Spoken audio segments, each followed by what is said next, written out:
मुख्यमंत्री जगन मोहन रेड्डी जी, केंद्रीय मंत्रिमंडल के मेरे सहयोगी निर्मला सीतारमण जी, पंकज चौधरी जी, भागवत कराड़ जी, अन्य जनप्रतिनिधि, देवी और सज्जनों, आप सभी को national academy of customs, indirect taxes and narcotics के इस शानदार कैंपस की बहुत बहुत बधाई।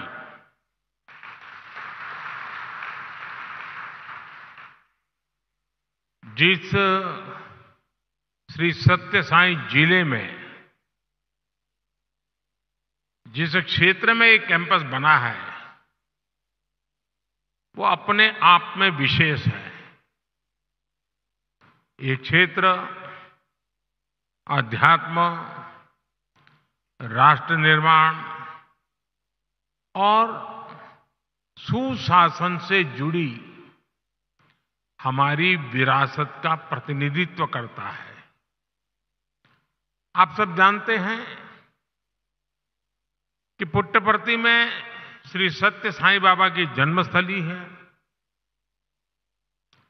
ये महान स्वतंत्रता सेनानी पद्मश्री श्री कल्लुल सुब्बाराव की भूमि है।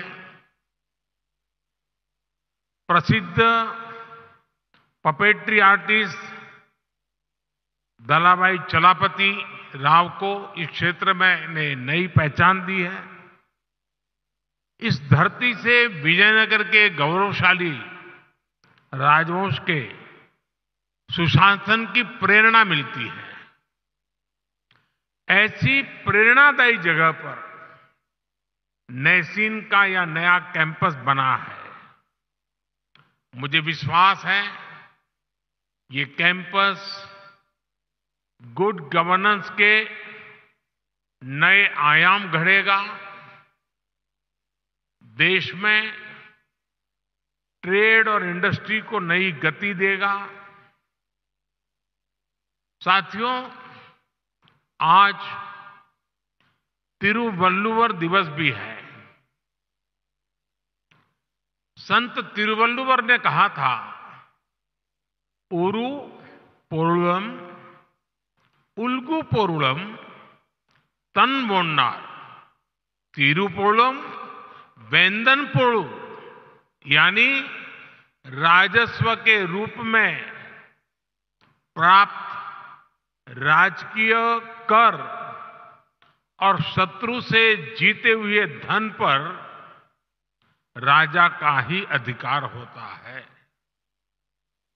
अब लोकतंत्र में राजा तो होते नहीं, राजा तो प्रजा होती है और सरकार प्रजा की सेवा का काम करती है।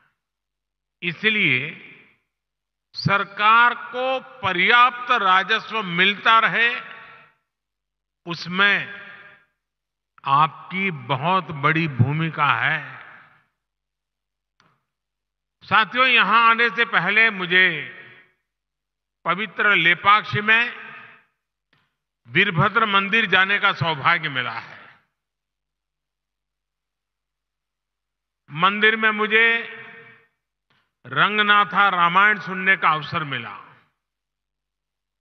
मैंने वहां भक्तों के साथ भजन कीर्तन में भी हिस्सा लिया। मान्यता का है कि यहीं पास में भगवान श्री राम का जटायु से संवाद हुआ था। आप जानते हैं कि अयोध्या में श्री राम के भव्य मंदिर में प्राण प्रतिष्ठा से पूर्व मेरा 11 दिन का व्रत अनुष्ठान चल रहा है। ऐसी पुण्य अवधि में यहां ईश्वर से साक्षात आशीर्वाद पाकर मैं धन्य हो गया। आजकल तो पूरा देश राममय है, राम जी की भक्ति में सराबोर है। लेकिन साथियों, प्रभु श्री राम का जीवन विस्तार, उनकी प्रेरणा, आस्था भक्ति के दायरे से कहीं ज्यादा है। प्रभु राम गवर्नेंस के, समाज जीवन में सुशासन के ऐसे प्रतीक हैं जो आपके संस्थान के लिए भी बहुत बड़ी प्रेरणा बन सकते हैं। साथियों, महात्मा गांधी कहते थे कि राम राज्य का विचार ही सच्चे लोकतंत्र का विचार है। गांधी जी ने ऐसा कहने के पीछे वर्षों का उनका अध्ययन था, उनका दर्शन था। राम राज्य यानी एक ऐसा लोकतंत्र जहां हर नागरिक की आवाज सुनी जाती थी और उसे उचित सम्मान मिलता था।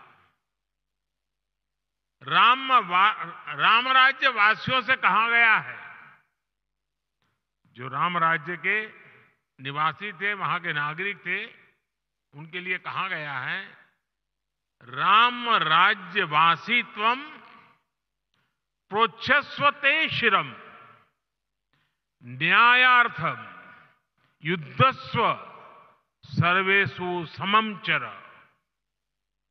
परिपालय दुर्बलम विद्धि धर्मवरम प्रोच्चयस्वते शिरम राम राज्यवासीत्वम।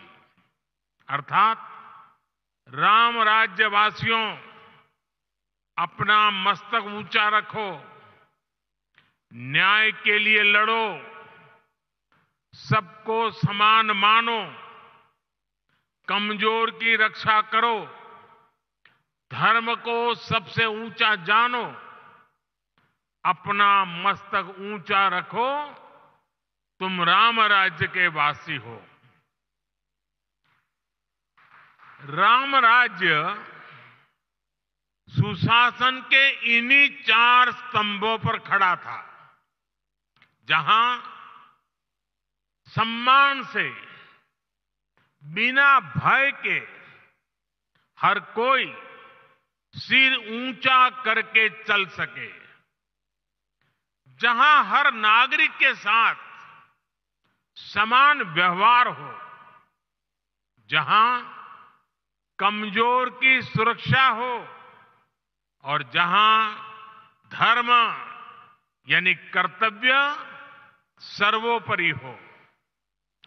आज 21वीं सदी के आपके आधुनिक संस्थान के 4 सबसे बड़े ध्येय यही तो है।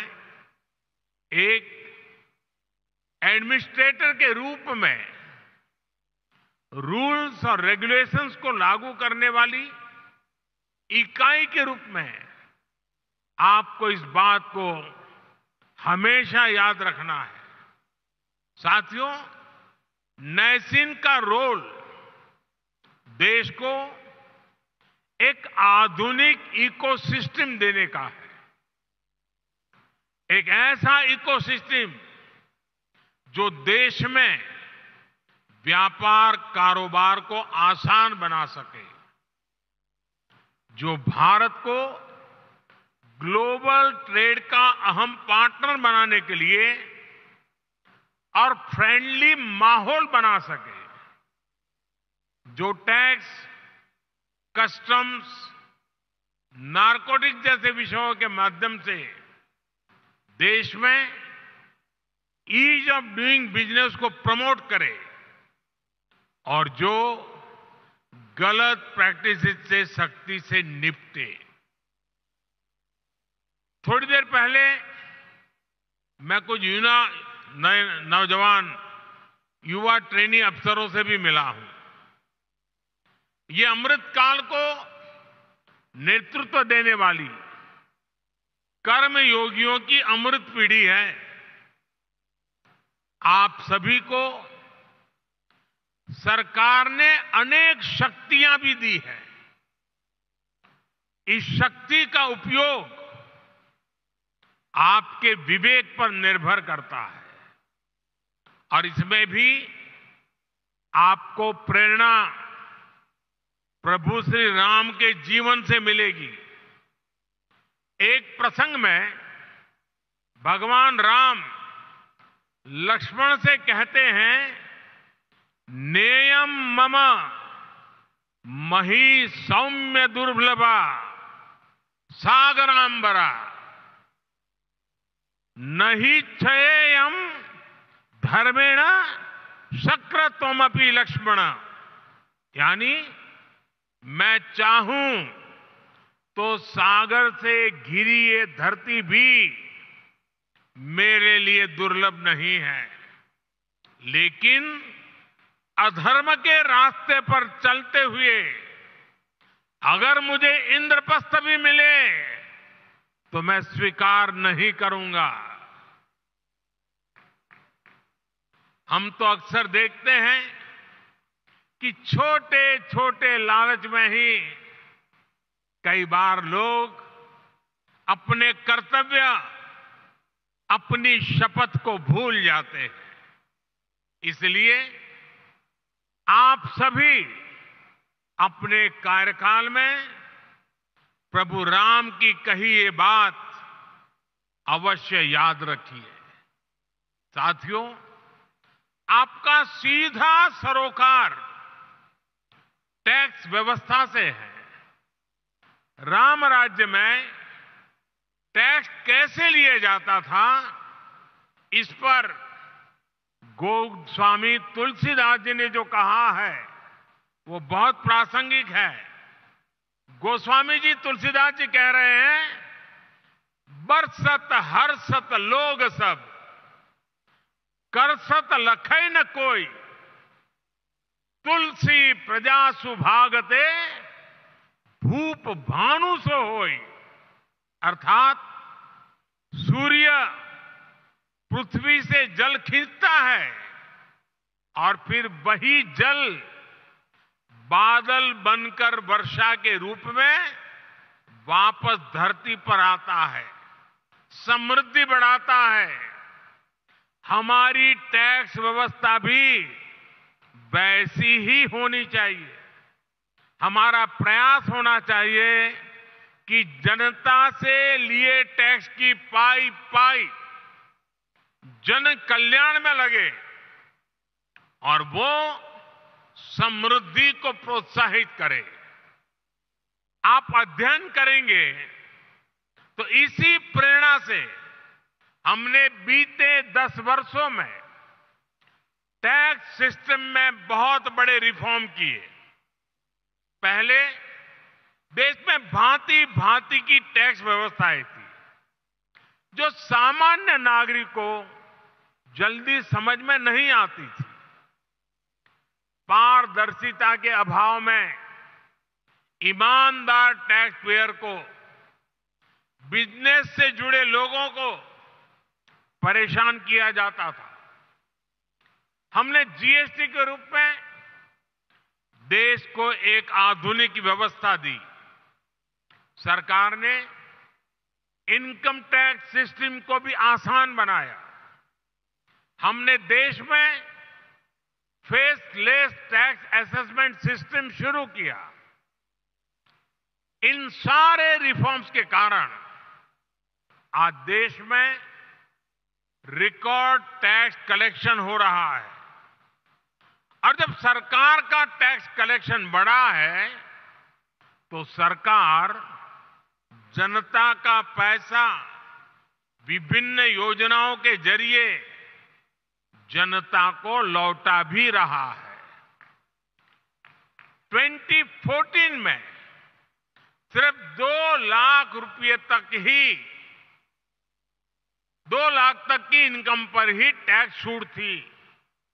हमने 2 लाख से बढ़कर के सीमा 7 लाख रुपए तक पहुंचा दी। 2014 के बाद से हमारी सरकार ने टैक्स में जो छूट दी है, जो रिफॉर्म किए हैं, उससे देशवासियों को करीब करीब 2.5 लाख करोड़ रुपए टैक्स की बचत हुई है। सरकार ने नागरिक कल्याण की बड़ी योजनाएं बनाई हैं, आधुनिक इंफ्रास्ट्रक्चर पर रिकॉर्ड निवेश कर रही है। और आप देखिए, आज जब देश का टैक्स पेयर ये देख रहा है कि उसके पैसे का सही इस्तेमाल हो रहा है, वो भी आगे बढ़कर टैक्स देने को तैयार हुआ है। इसलिए बीते वर्षों में टैक्स देने वालों की संख्या लगातार बढ़ रही है। यानी हमने जो कुछ जनता से लिया, वो जनता के चरणों में ही समर्पित कर दिया। यही तो सुशासन है, यही तो राम राज्य का संदेश है। साथियों, कि संसाधनों का ऑप्टिमम यूटिलाइजेशन कैसे हो। अतीत में हमारे यहां प्रोजेक्ट्स को अटकाने, लटकाने और भटकाने की एक प्रवृत्ति रही है। इसके कारण देश का बहुत बड़ा नुकसान होता है। ऐसी प्रवृत्ति के प्रति सावधान करते हुए भगवान राम भरत से कहते हैं, और वो बड़ा इंटरेस्टिंग बातचीत है भरत और राम के बीच की। राम भरत से कहते हैं, कच्चिदर्थम विनिश्चित्य लघु मूलम महोदयम क्षिप्र भार भसे कर तुम न दीर्घयसी राघव। अर्थात मुझे विश्वास है कि तुम ऐसे कामों को बिना समय गंवाए पूरे करते हो जिनमें लागत कम और उसके लाभ अधिक है। बीते 10 वर्षों में हमारी सरकार ने भी लागत का ध्यान रखा है और योजनाओं को समय पर पूरा करने पर जोर दिया है। साथियों, गोस्वामी तुलसीदास जी कहते हैं, माली भानु किसान सम, माली भानु किसान सम नीति निपुण नरपाल, प्रजा भाग बस होहिंगे कबहू कलिकाल। यानी सरकार में माली, सूर्य और किसान जैसे गुण होने चाहिए। माली कमजोर पौधों को सहारा देता है, उसका पोषण करता है, उसके हक के पोषण को लूटने वाले को हटाता है। वैसे ही सरकार को, सिस्टम को गरीब से गरीब का संबल बनना चाहिए, उन्हें सशक्त करना चाहिए। सूर्य भी अंधेरे का नाश करता है, वातावरण की शुद्धि करता है और बारिश में मदद करता है। बीते 10 वर्षों में गरीब, किसान, महिला और युवा, इन सबको हमने ज्यादा से ज्यादा सशक्त किया है। हमारी योजनाओं के केंद्र में वही लोग सर्वोपरि रहे हैं जो वंचित थे, शोषित थे, समाज के अंतिम पायदान पर खड़े थे। बीते 10 वर्षों में लगभग 10 करोड़ फर्जी नामों को हमने कागजों से बाहर किया है। आज दिल्ली से निकला एक एक पैसा उस लाभार्थी के बैंक अकाउंट में पहुंचता है जो इसका हकदार है। भ्रष्टाचार के विरुद्ध लड़ाई, भ्रष्टाचारियों पर एक्शन सरकार की प्राथमिकता रही है। आप सभी को इन्हीं प्राथमिकताओं को ध्यान में रखकर अपना कार्य करना ही चाहिए। साथियों, राष्ट्र के विकास के लिए राज्य का विकास, इस भावना के साथ जो काम हुआ है, इसके सुखद परिणाम आज हमें मिल रहे हैं। आपको कल रिलीज हुई नीति आयोग की ताजा रिपोर्ट की जानकारी अवश्य हुई होगी। जब कोई सरकार गरीबों के प्रति संवेदनशील होती है, जब कोई सरकार साफ नियत से गरीबों की परेशानी दूर करने के लिए काम करती है, तो उसके परिणाम भी निकलते हैं। नीति आयोग ने कहा है कि हमारी सरकार के 9 साल में देश में करीब करीब 25 करोड़ लोग गरीबी से बाहर निकले हैं। जिस देश में दशकों तक गरीबी हटाओ के नारे दिए जाते रहे, उस देश में सिर्फ 9 साल में करीब 25 करोड़ लोगों का गरीबी से बाहर निकलना ऐतिहासिक है, अभूतपूर्व है। 2014 में सरकार में आने के बाद से हमारी सरकार ने जिस तरह गरीब कल्याण को प्राथमिकता दी, ये उसका नतीजा है। मेरा हमेशा से ये मानना है कि देश के गरीब में वो सामर्थ्य है कि अगर उसे साधन दिए जाएं, संसाधन दिए जाएं, तो वो गरीबी को खुद परास्त कर देगा। आज हम यही होता हुआ देख रहे हैं।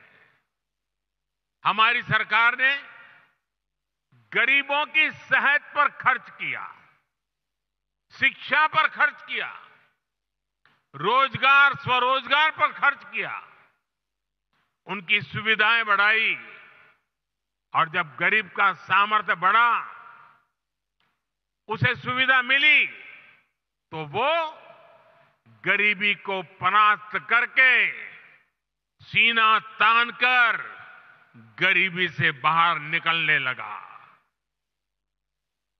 22 जनवरी को अयोध्या में राम मंदिर में प्राण प्रतिष्ठा से पहले एक और शुभ समाचार देश को मिला है। भारत में गरीबी कम हो सकती है, ये बात हर किसी को एक नए विश्वास से भरने वाली है, देश का आत्मविश्वास बढ़ाने वाली है। भारत में कम होती है गरीबी, देश में नियो मिडिल क्लास का दायरा भी लगातार बढ़ा रही है।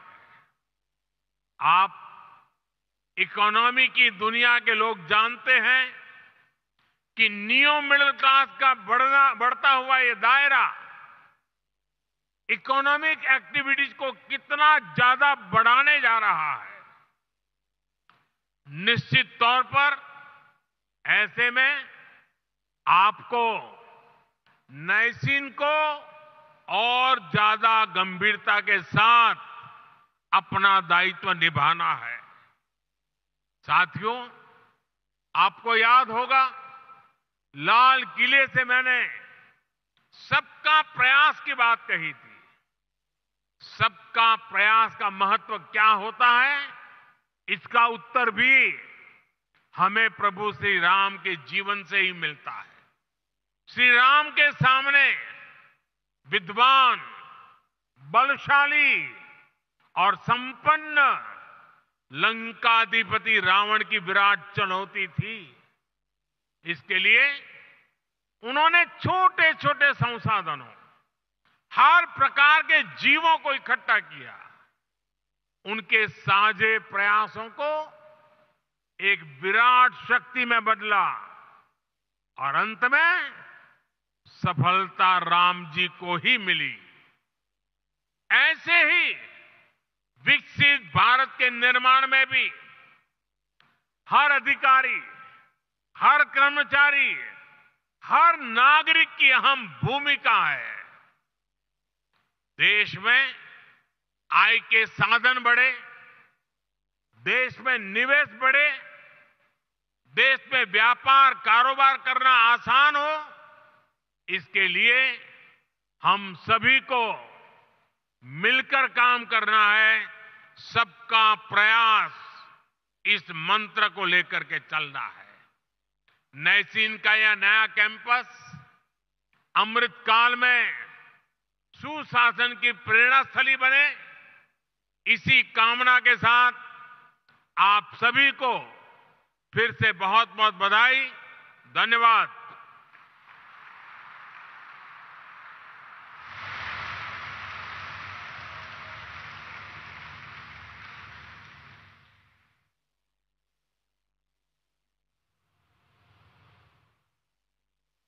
Esteemed Prime Minister Shri Narendra Modi ji, Honorable Governor of Andhra Pradesh Shri Abdul Nazir ji, Union Minister of Finance Srimati Nirmala Sitharaman ji, Ministers of State for Finance Shri Pankaj Chaudhary ji and Shri Bhagwat Kharad ji, my colleagues in the State Cabinet, officials from the Government of India and Government of Andhra Pradesh, and distinguished guests.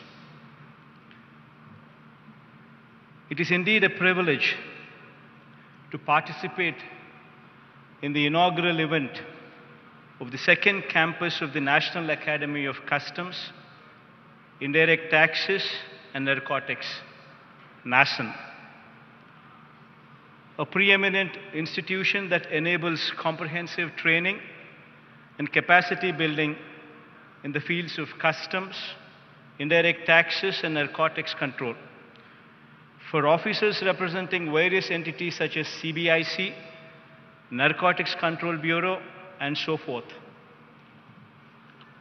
And a few words in Telugu so that the audience could better understand how good an institute this is.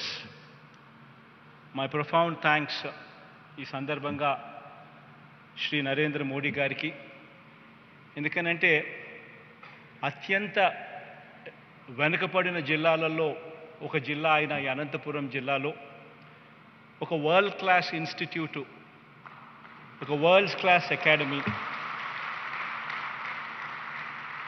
ఇక్కడికి తీసుకొచ్చే ఒక గొప్ప ప్రయత్నము, అడుగులు పడడమే కాకుండా ఇది సాధించేందుకు శ్రీమతి నిర్మలా సీతారామన్ గారు అనేక సందర్భాలలో ఇక్కడికి రావడం, అనేక సందర్భాలలో ఎఫర్ట్స్ పెట్టడం కూడా మన కళ్ళ ఎదుటే కనిపించిన వాస్తవం.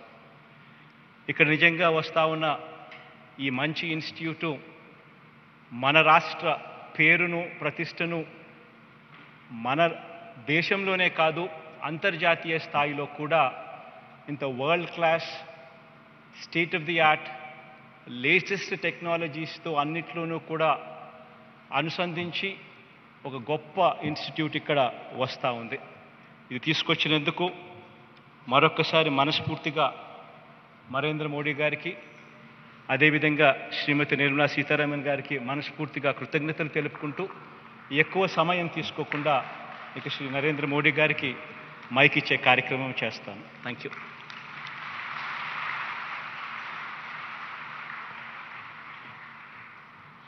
Thank you, Honorable Chief Minister. Moving ahead with the program, we would like to tell you that Nasin has been given the Utkrisht rating by the Capacity Building Commission under Mission Karmyogi. This accreditation reflects the resolve of this academy to work towards achieving excellence. I now request the Honorable Prime Minister to hand over the accreditation certificate to Director General Nasin, Dr. K.N. Raghavan.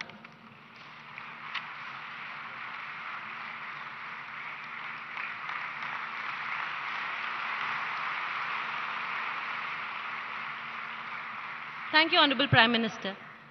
I now request the Honorable Prime Minister to formally inaugurate the Palasamudram campus of the National Academy of Customs, Indirect Taxes and Narcotics by unveiling the plaque.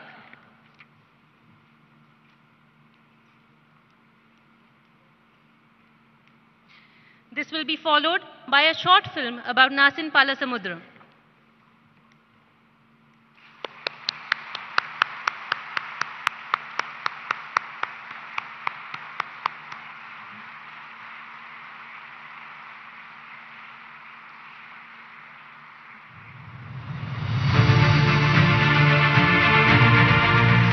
अमृत काल में विकसित राष्ट्र के निर्माण की ओर अग्रसर भारत तेजी से आधुनिक और सशक्त हो रहा है।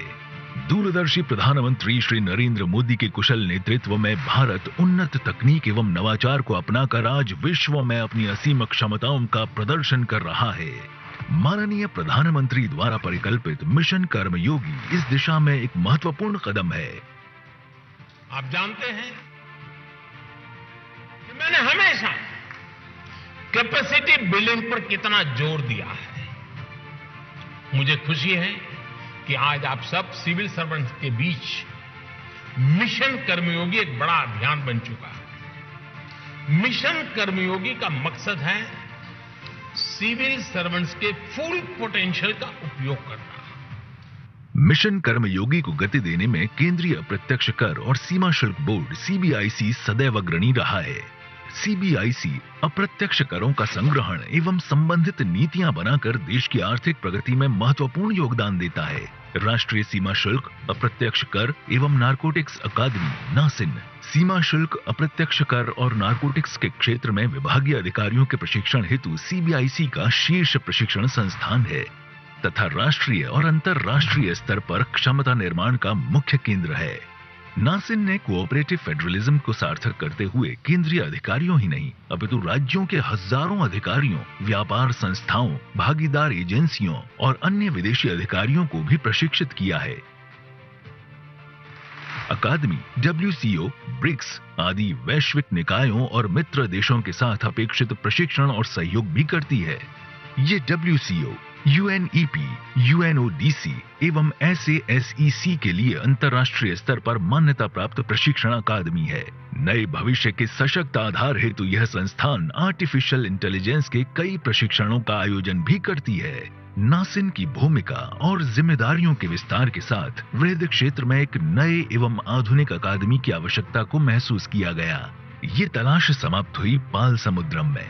एक मनोरम गांव और पालसमुद्रम नाम के ही तालाब से लगा 500 एकड़ का यह व्यापक क्षेत्र बेंगलुरु एयरपोर्ट से 90 मिनट की दूरी पर है।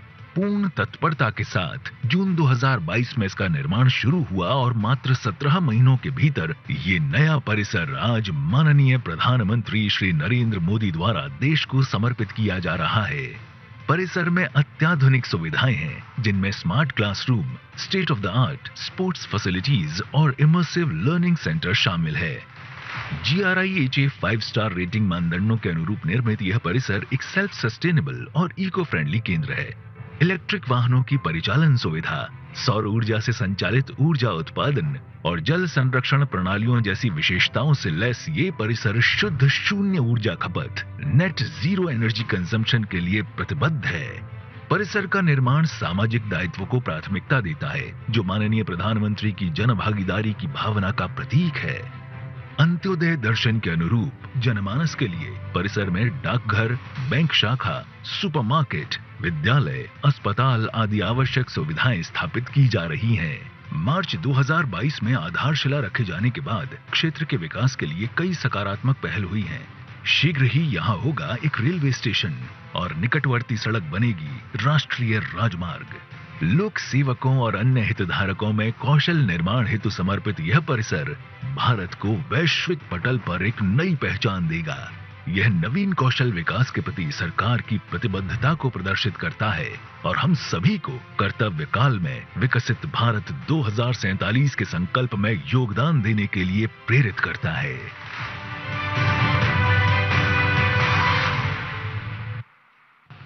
माननीय गवर्नर साहब, ऑनरेबल चीफ मिनिस्टर, मेरे साथी मंत्रीगण और इस क्षेत्र का एमपी रिप्रेजेंटेटिव जो हमारे डायस में है, और पूरे अधिकारीगण और लोग जो आए हैं, आप सबको मेरा विनम्र नमस्कार। Because this is in Andhra Pradesh, I would like to speak a few words in Telugu. ఇది దేశంలోనే అతి ఉన్నతమైన ఒక మంచి ట్రైనింగ్ వ్యవస్థ. భారతదేశంలో రెవెన్యూ సర్వీస్లో వచ్చే అధికారిகள் అందరికీ ఇక్కడ మంచి సదుపాయాలతోటి వాళ్ళకు ట్రైనింగ్ ఇవ్వడానికి ఎలాగా ఐఏఎస్ అధికారి లబాస్నా అంటారు, మసూరీలో వెళ్ళి ట్రైనింగ్ తీసుకుంటారు, ఎలాగా ఐపీఎస్ అధికారి హైదరాబాద్లో ఉన్నటువంటి సర్దార్ పటేల్ ఇన్స్టిట్యూట్లో వెళ్ళి ట్రైనింగ్ చేసుకుంటారో అట్లాగా ఐఆర్ఎస్, అది కూడా కస్టమ్స్, ఇండైరెక్ట్ ట్యాక్సెస్, జిఎస్టీ లాంటి ఆర్ ఎక్సైజ్ డ్యూటీ ఇట్లాంటి క్షేత్రంలో పనిచేసే రెవెన్యూ సర్వీస్ అధికారి అందరికీ ఇక్కడ ట్రైనింగ్ ఇవ్వడానికి ఒక మంచి వ్యవస్థ. ఇది మోడర్న్ వ్యవస్థ. అందువల్ల వరల్డ్ కస్టమ్స్ ఆర్గనైజేషన్ కూడా దీనికి మంచి గుర్తింపు ఇచ్చి ఇక్కడ south east Asian countries and మనం చెప్పే సింగపూర్, థాయిలాండ్, కంబోడియా లాంటి ప్రదేశం నుంచి స్టేట్స్ నుంచి కూడా ఇక్కడ తీసుకొచ్చి వాళ్ళ ఆఫీసర్స్కి ట్రైనింగ్ ఇవ్వగలిగే ఆ స్థాయిలో ఉంది అని గుర్తింపు ఇచ్చారు మన ఈ పాలసముద్రం కేంద్రానికి. ఇది ఇవాళ మన పెద్ద సౌభాగ్యం అని నేను అనుకుంటాను. మాన్య ప్రధానమంత్రి గారు ఇవాళ ఇక్కడ వచ్చి మనకి ఈ ఇన్స్టిట్యూట్ని దేశానికి అర్పణం చేయడానికి వచ్చారు. వారు బాగా వ్యస్తత బిజీగా ఉన్నటువంటి ఈ టైంలో మనకి టైం ఇచ్చారనే దానికి నేను ఫినాన్స్ మినిస్ట్రీ తరపు నుంచి వారికి నా కృతజ్ఞతలు చెప్పి నా మాటని ముగించేస్తాను. కానీ ఒక్క విషయం, ఆంధ్రప్రదేశ్లో ఉన్నటువంటి ఇక్కడ మనం నిలబడి మాట్లాడే ఆ సందర్భంలో 500 ఎకరం ఆంధ్రప్రదేశ్ గవర్నమెంట్ మనకి ఇవ్వడం, అది కాకుండా ఇంకా ఒక 10 ఏకర్ భూమి స్కూల్ కేంద్రీయ విద్యాలయ పెట్టడానికి పాలసముద్రంలో ఇవ్వడం, అది కాకుండా హంద్రీ నీవా నుంచి డైరెక్ట్గా ఒక నేషనల్ ఇన్స్టిట్యూట్ ఇక్కడ మనం పెడుతున్నాం అనే దానికోసం మంచినీళ్ళు సరఫరాకి కూడా వెంటనే స్టేట్ గవర్నమెంట్ స్పందించడం, 2014 నుంచి ఇవాళ వరకు అప్పుడు ఉన్నటువంటి గవర్నమెంట్ అయినా ఇప్పుడు ఉన్నటువంటి గవర్నమెంట్ అయినా మంచి సహకారం ఇవ్వడం వల్ల ఈ పెద్ద ఒక వ్యవస్థ ఇక్కడ మనం చేయగలిగాం. అందువల్ల ఆంధ్రప్రదేశ్ సర్కార్ 2014 నుంచి ఇవాళ వరకు ఉన్నటువంటి గవర్నమెంట్కి నేను నా కృతజ్ఞతను చెప్పించి నా మాటను ముగించేస్తాను. ధన్యవాదాలు.